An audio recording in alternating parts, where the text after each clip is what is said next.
about a third of the way through Moses' last message to the people before he climbs Mount Pisgah and uh, moves or is taken out of this life by the Lord. He talks about the tithe. It's 10%. Be sure to set aside a tenth of all that your fields produce each year.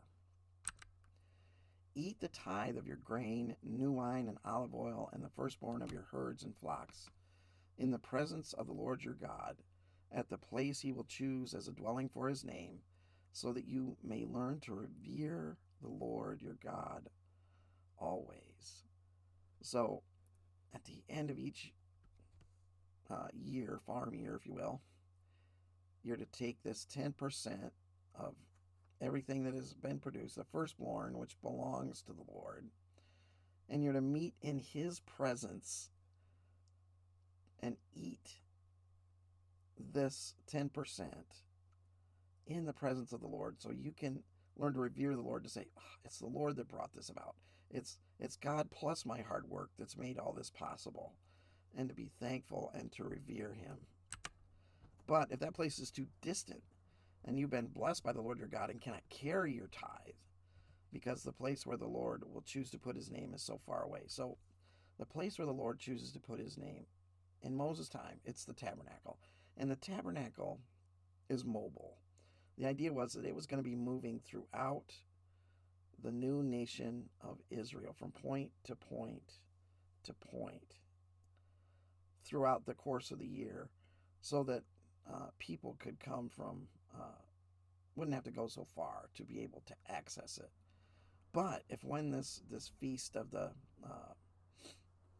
tithe comes up, and you live up here, and the tabernacle is living down here right now, and it's too far for you to go, Moses makes an allotment for that.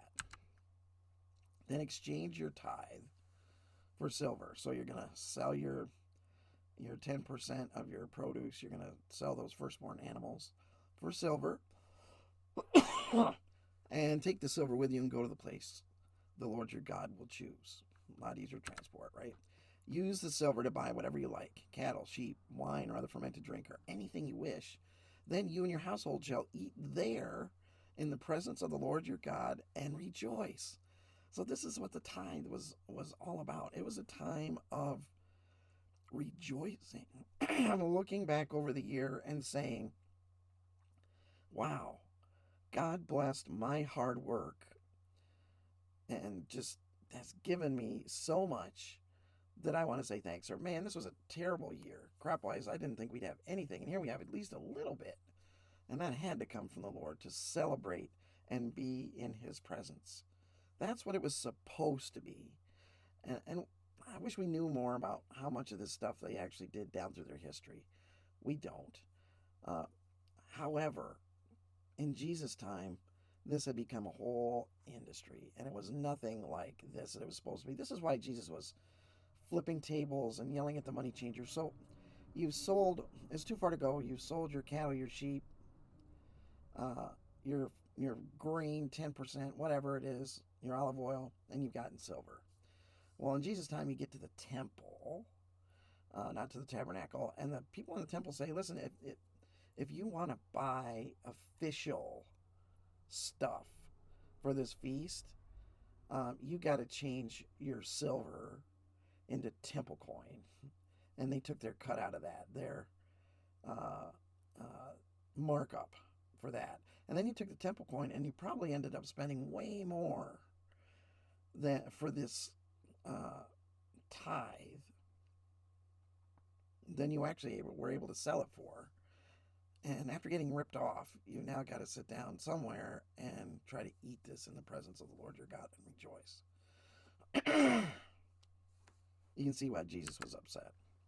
And do not neglect the Levites living in your towns, for they have no allotment or inheritance of their own. But at the end of every 3 years, bring all the tithes of that year's produce and store it in your towns. Okay, so no feast, but store it, so that the Levites who have no allotment or inheritance of their own, and the foreigners, the fatherless, and the widows who live in your towns may come and eat and be satisfied, so that the Lord your God may bless you in all the work of your hands. There's God setting up a food pantry in each town so that folks could come and get what they needed.